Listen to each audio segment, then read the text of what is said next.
بسم اللہ الرحمن الرحیم نحمدہ و نصلی علی رسولہ الکریم اما بعد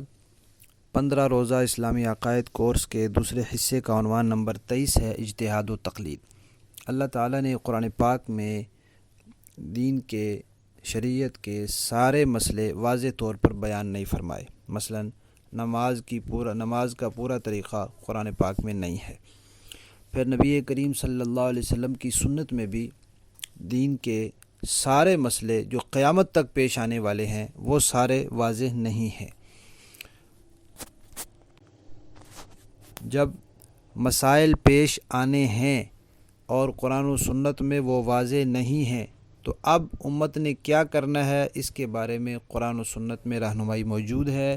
اللہ تبارک و تعالیٰ اور نبی کریم صلی اللہ علیہ وسلم کے ارشادات موجود ہیں کہ کچھ لوگوں کو اللہ تبارک و تعالیٰ اجتہاد کی صلاحیت دیں گے، وہ پھر قرآن و سنت کو سامنے رکھ کر ان مسائل کا حکم معلوم کرنے کی کوشش کریں گے اور باقی لوگ ان کے پیچھے چلیں گے۔ جیسے دنیا کا عام ضابطہ ہے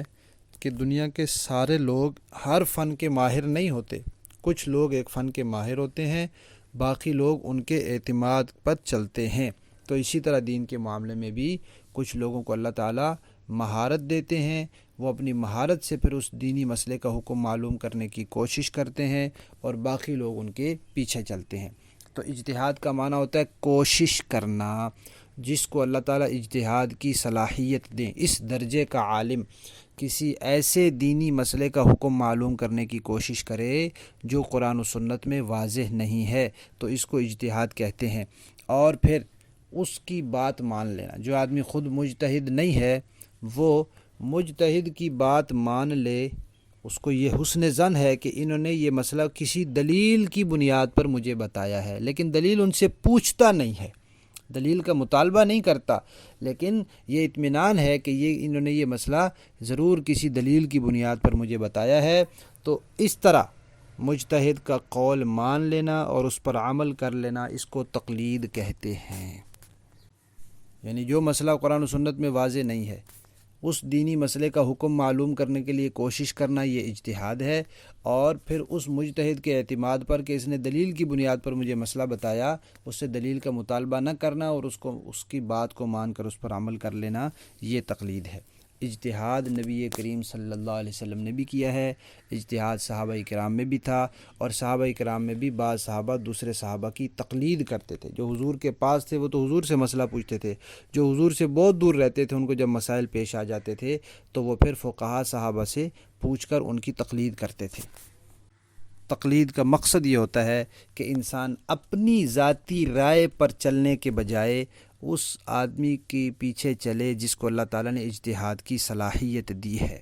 گویا یوں کہہ سکتے ہیں کہ اپنی ذاتی رائے پر، اپنی خواہشات پر چلنے سے تو قرآن و سنت نے منع کیا ہے، تو تقلید کا مقصد قرآن و سنت کی پیروی ہے، اور مجتہد قرآن و سنت کو ہم سے زیادہ جانتا ہے، اس لیے ہم اس کے پیچھے چلتے ہیں، اس کی تقلید کرتے ہیں۔ تو تقلید کا مقصد قرآن و سنت کی پیروی ہے، اور تقلید صرف ان مسائل میں ہوتی ہے جو قرآن و سنت میں واضح نہ ہوں، اور فرعی مسئلے ہوتے ہیں، فقہی مسئلے ہوتے ہیں، شرعی مسائل ہوتے ہیں۔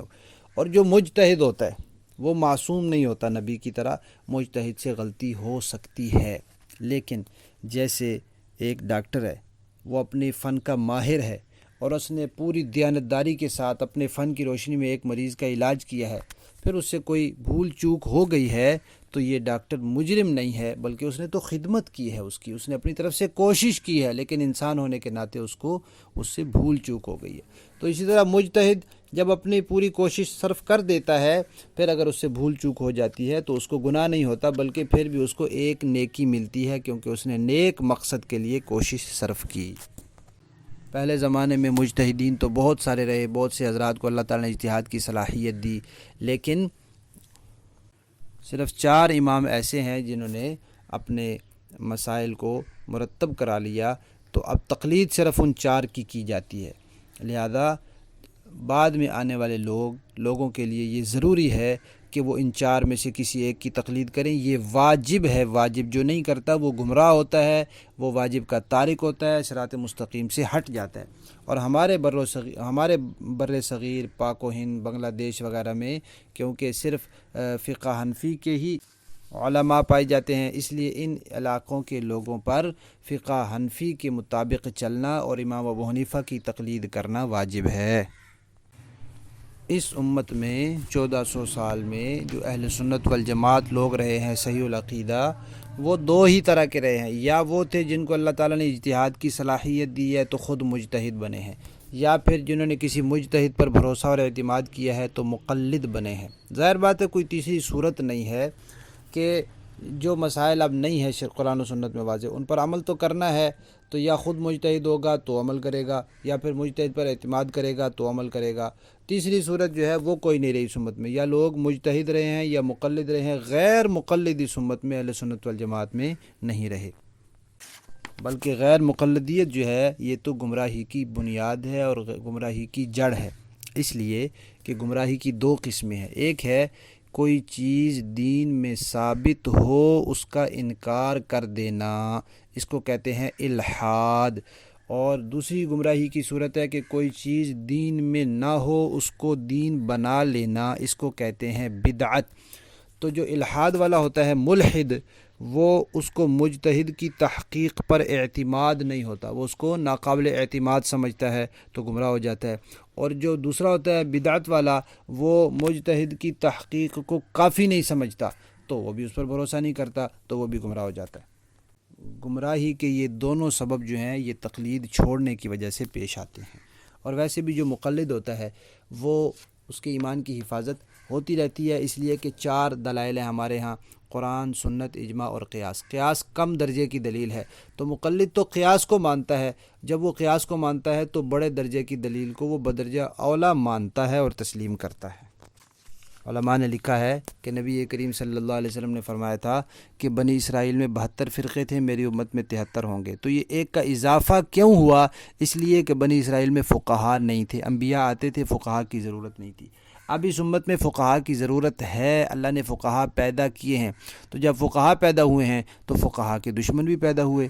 تو یہ وہ 73واں فرقہ ہے جو فقہاء کا دشمن ہے اور فقہاء کا منکر ہے، اور یہ ان 72 فرقوں میں سے ہے جن کے بارے میں آپ صلی اللہ علیہ وسلم نے فرمایا کہ وہ دوزخ میں جائیں گے۔